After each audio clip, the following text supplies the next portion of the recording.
But I think it's really, really important to have a solid team. Like I'm so lucky to have a team here in Indy that do our boots on the ground and have such a great broker too. Like he's a huge team member for me that if something happens at one of my rentals or if something is going on, I can just pick up the phone and say, hey, can you call whoever and can you make sure that this is taken care of? Can you send someone over there if I am in the clinic and 30 minutes away and can't get out? Hmm. So but I also try to be really efficient with my time when I am in the clinic. So I work in outpatient. So if I have a patient cancellation and I don't have any paperwork or notes to catch up on, I'm doing admin work. I'm on my email. I'm like checking to make sure, hey, is there anything that I need to attend to? Is there any contractor emails? Is there any, emails from my broker? Is there any tenant issues that I have to handle? That's really time sensitive. And so I try to be super efficient with that too, to make sure that everything runs smoothly.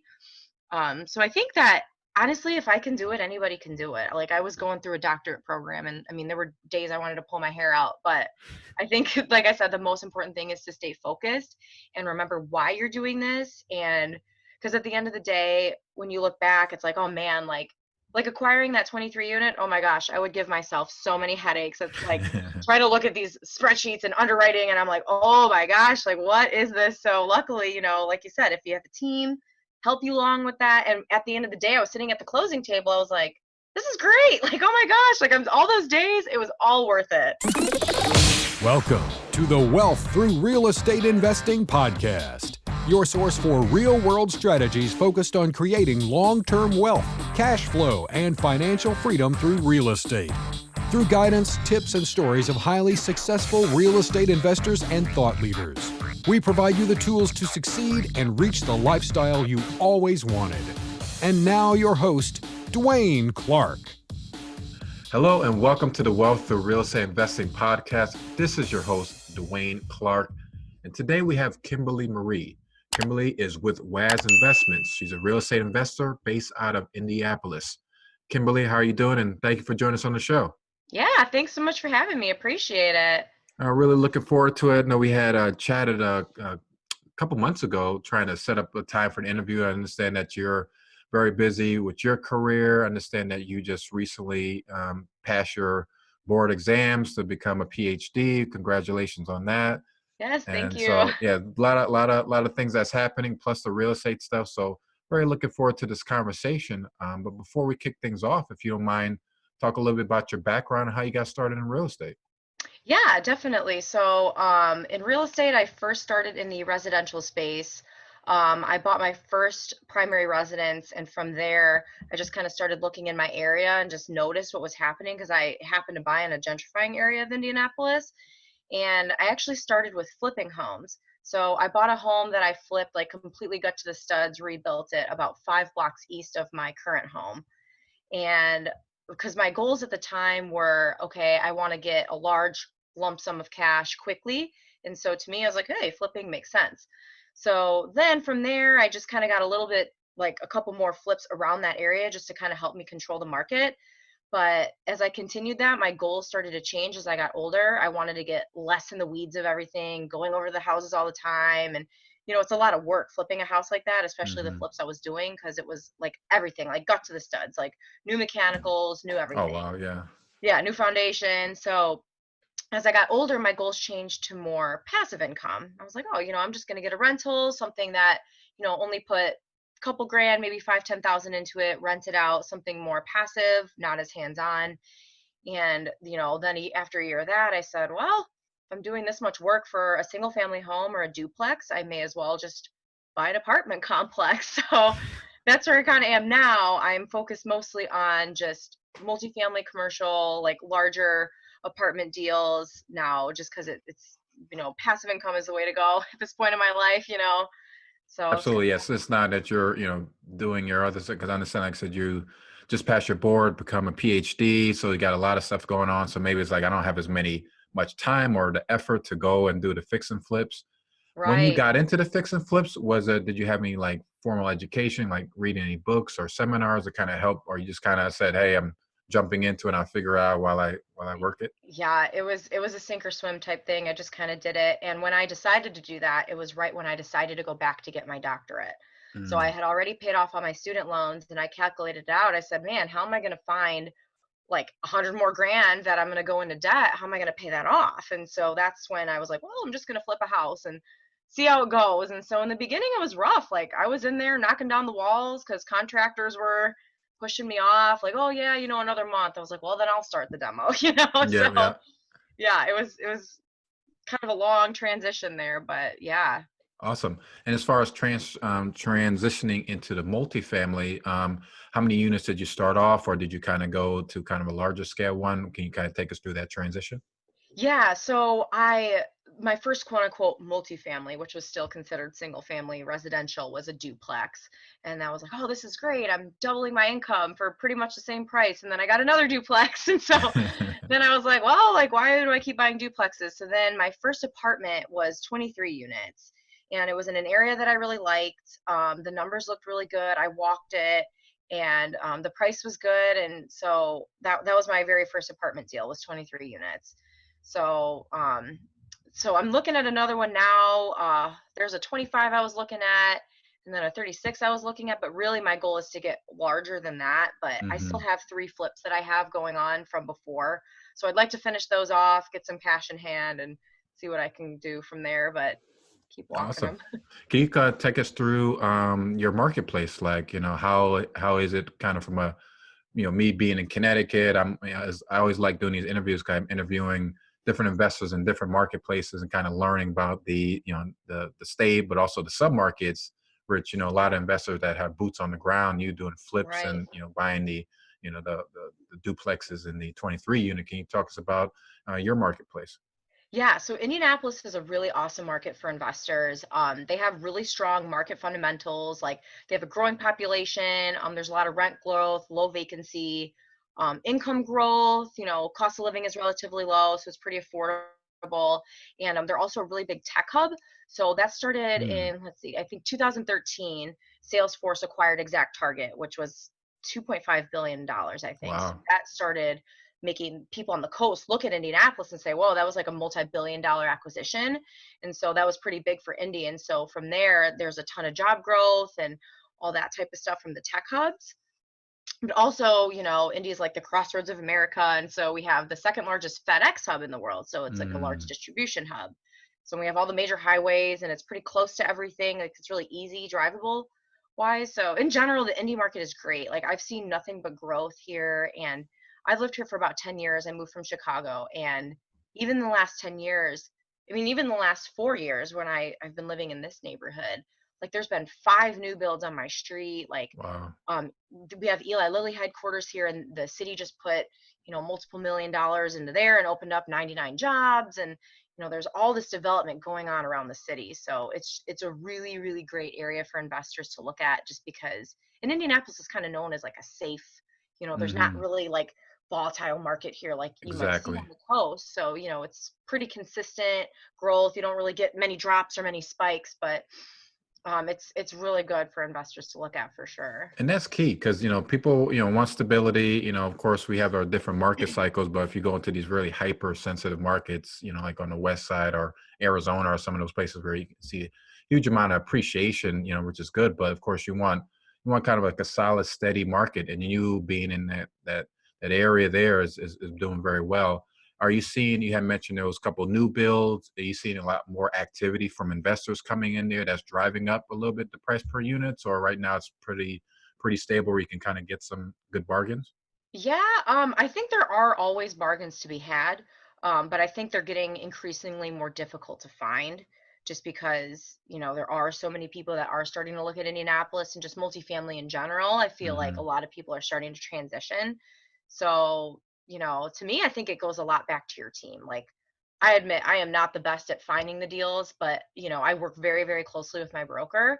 And so, but I'm very good at knowing which one I want and which one is a good deal after looking at everything. So he usually brings it to me, and usually I'm the executive decision maker and can really quickly say yes or no and move on really fast. And so that's what happened with the 23 unit. He found that he brought it to me, and literally within like 2 days, I'm like, okay, this is the one I want. This is perfect. Thank you. And let's go. Submitted an LOI right away and got it.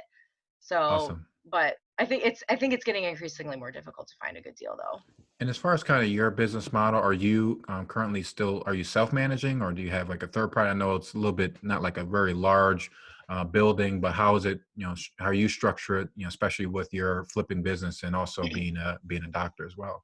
Yeah, so for the apartments and any further apartments that I'm going to acquire, especially because I want to start getting into the larger deals, I always have a manager. But for my single family, I have like a handful of single families. Like I said, a couple duplexes, couple single family. A lot of them are right in my area, like within a mile and a half around from where I live. So it's pretty easy to manage. And I really understand this market because it's young professionals or people my age or people who work at the businesses that I know around town. So it's really easy to screen and background check and credit check. And really, I don't have a lot of problems with them. So the single family I do on my own, but apartments and anything larger, I have a manager because I am in the clinic 3 days a week. And, my Mondays, I see patients until 7. So Hmm. if I get a call about a water heater or a furnace, in the middle of the winter, Yeah. I can't, oh yeah, wait till 7 and then I'll call someone, Yeah. want to make sure that they're taken care of. Awesome. Can you kind of take us through your, I know you mentioned that you found a 23 unit through your broker contact. So you found it through a broker. Can you take us through maybe like a case study of what you acquired it for? Was there any CapEx that you had to do to it and kind of what's your plan for it long term? Yeah, so I got that apartment. It was actually 2 years ago, like last month. Or wait, was it 1 year ago? It was 1 year ago. So I've learned a ton since then.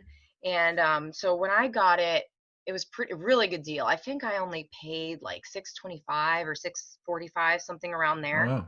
like 28 to 30 a door, like really Wow. good. Yeah. And vacancy was really low. Didn't really have a ton of capex because it was already pretty much stabilized and wasn't a ton of repairs that needed done. It was just like little things here and there. But yeah, I mean, I've learned so much now that I think if I were to look at that again, there would be a lot more spreadsheets and numbers that I would have looked at. But luckily, I mean, it's been great. I mean, I haven't had any problems, no problems with vacancies, no problems with tenants. But like I said, that one's not managed by me. So at the end of the day, I just kind of hear what my property manager says. But yeah, it was a really, really good deal. And it's only, let's see, 7 miles or 5 miles north of downtown.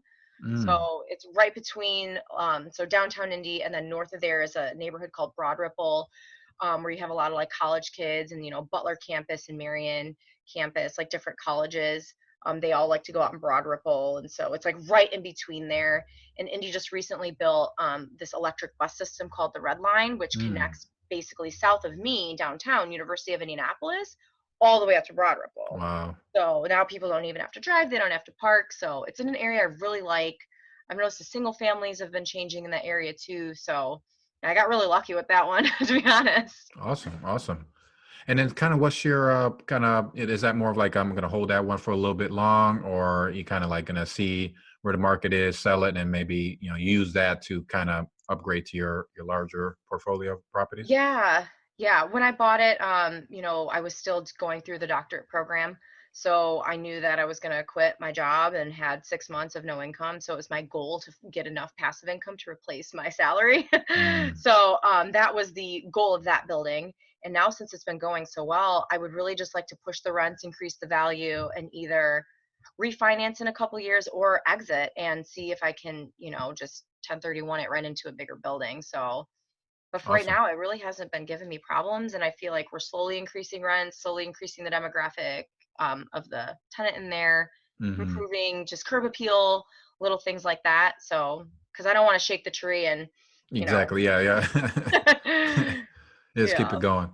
All right. Well, what right. about as far as kind of your future plans? I know you said you have a aspiration to kind of move up into some bigger deals at more like, is it 100 plus units? And is it also Yeah. in Indianapolis? Are you looking at other markets? What's kind of your plans there? Yeah, so I would always recommend first to any new investor or investors in general to start in your backyard. And so I just was really lucky to be living here in Indy, because deals are great here. So I would really like to have a solid Indy base here. So I would really like 500 units here, but 250 at least. I would really love that for this year. So that's a big goal of mine. And once I, like I said, once I sell some of these flips off and maybe trade up some of those things, I can make that happen. But just this past weekend, actually, I walked 2 deals in Las Vegas. I love that Mm. market. I recently visited Tampa, and I love the Tampa market. So those are 2 markets that I would really love to get into, but I feel like right now it's important for me to stay focused. And I really want to focus on Indianapolis because I know that area and I know this neighborhood and this market so well. So I want to make sure that I have a solid base here before, getting distracted and saying, "Ooh, Tampa, Florida, or oh, Vegas," or, I want to make sure that I'm good first. And then eventually I would like to switch markets to those two. Awesome, awesome. One of the big things I had mentioned pre-show that it's a lot of people like hearing is the how people are able to balance either running a business or working a job and managing their real estate business. I know it was kind of like joking, saying like if the water heater breaks, wait till after 7 or something like that. But Right. how are you able to kind of manage it and transition? Is there any tips that you can offer for people in that similar position? Yeah, so I would say, so like I said, I'm in the clinic 3 days a week. Usually, 2 of those days I'm off by 3 or 4 p.m. So it makes it easy if I do have to manage something or have to have a meeting with a contractor or walk some deals with my broker. But I think it's really, really important to have a solid team. Like, I'm so lucky to have a team here in Indy that are boots on the ground and have such a great broker too. Like, he's a huge team member for me that if something happens at one of my rentals or if something is going on, I can just pick up the phone and say, "Hey, can you call whoever and can you make sure that this is taken care of? Can you send someone over there if I am in the clinic and 30 minutes away and can't get out?" Hmm. So, but I also try to be really efficient with my time when I am in the clinic. So I work an outpatient. So if I have a patient cancellation and I don't have any paperwork or notes to catch up on, I'm doing admin work. I'm on my email. I'm like checking to make sure, hey, is there anything that I need to attend to? Is there any contractor emails? Is there any, emails from my broker? Is there any tenant issues that I have to handle? That's really time sensitive. And so I try to be super efficient with that too, to make sure that everything runs smoothly. So I think that honestly, if I can do it, anybody can do it. Like, I was going through a doctorate program, and I mean, there were days I wanted to pull my hair out, but I think, like I said, the most important thing is to stay focused and remember why you're doing this. And because at the end of the day, when you look back, it's like, oh man, like acquiring that 23 unit, oh my gosh, I would give myself so many headaches. It's like try to look at these spreadsheets and underwriting, and I'm like, oh my gosh, like what is this? So luckily, like you said, if you have a team help you along with that, and at the end of the day, I was sitting at the closing table, I was like, this is great. Like, oh my gosh, like all those days, it was all worth it. Yeah, how many of these I can Just do, like, so where's the next deal, so. right, exactly. So just remember your goals, stay focused, and if I can do it, seriously, anybody can do it. Real estate is not my full-time gig, but if you want it and you have passion and you have focus, I think anybody can definitely do it. That's definitely key. Absolutely, having a team, like I said, in different things. Because for me, it's like I'm not an expert in everything, or if I have, be able to access information on different markets or do Hmm. special skills, is definitely important to have that team, aspect, especially now that balancing multiple things, and of course you have a huge amount of goals from moving to 500 units, which is definitely achievable. And like I said, Indianapolis, like I said, it's a great place. Here in Connecticut, it's not as landlord friendly or the most Oh, prime area. A lot of people are kind of moving out, and but yeah, that's a great base to kind of start and grow your portfolio. And wish you a huge success there. yeah, thanks. I appreciate that. Absolutely. Can you kind of run through? I know you had mentioned working in the clinic, but what's kind of like a typical work day and like a morning routine that you do that helps you be able to kind of master all of the stuff that you're doing? Yeah, so truthfully, I don't have a specific morning routine. So, because every day is so different for me. I know it's kind of a bad answer, but if I have to wake up and there's something I need to get done, I just wake up and I get to it. It's Hmm. not like I, meditate or do yoga in the morning or go through this whole thing. I'm like, all right, I wake up 35 minutes before I have to leave and I get to it, kind of grab the day by the horns and just go. And if there's something that if if I'm not in the clinic or if there's something that's a little bit later in the morning that's like, hey, I have to, I'm meeting an owner of a building, or if I'm doing this, a lot of times I'll just schedule some time either with, either myself looking at something or with my broker or another team member and say, hey, can I grab you an hour before I do this and just run through some of these ideas that I have. But again, it's like so different every day. So I just kind of just look at my day next day, kind of grab it by the horns and just kind of go with it. Yeah, stick laser focus on that, get that job done or whatever it is, and just kind of knock it out. So absolutely, that's Right. yeah, a good thing to hear. What you can say with all your success and like the continued success, and what are things that you can say that you're most grateful for? Would definitely say I am the most grateful for my team and the people who have been right behind me from the beginning. Like my mom, for instance, like, oh my gosh, like she has had my back so much, even if I was doing something that she was like, oh my gosh, like, is this risky? I don't know. Or if she didn't agree with it, she always had my back. And anytime she always supported me, always talked me through things and was always there, you know? And so, and like I said, same with my broker and so many other people that I talk to and work with every day. You know, it's so important to be surrounded by good energy and Hmm. people who support you in what you're doing because gosh, there's so many people who naysay everything and you know, you tell them, "Oh, this is what I'm thinking about doing." And they're like, "Oh, well, did you think about this? Did you think about," and like negative, like everything. And I see it so many times, not just with me, but with my friends or family. If someone comes to you with an idea, that first thing that anyone says is something, "Oh, I don't know," like, and that's why nobody, like, that's why this, you know, there's the elite people and then there's the average people. It's Hmm. like, why is that always the first thing that people think of? It's like, so I would definitely say I'm the most grateful for having such an amazing support system around me and nothing but positive encouragement and people who have my back. And if I do stumble and have a weak moment, they're like, hey, stop it. Like, what are you doing? This is, come on, like, you're a boss. Let's go. Let's do this. You got this. Like, stay focused. I'm like, okay, all right. You're right. Let's do this. Okay. Stay focused, you know? So Absolutely. I would say definitely grateful for that. Awesome. Yeah, very well said. And yeah, it's like I said, that's very important because, like I said, it's I got my family and my friends, my business partners. Like sometimes you just need people to support you, and it's again this type of business you need the encouragement to kind of kick you up and take it to the next level.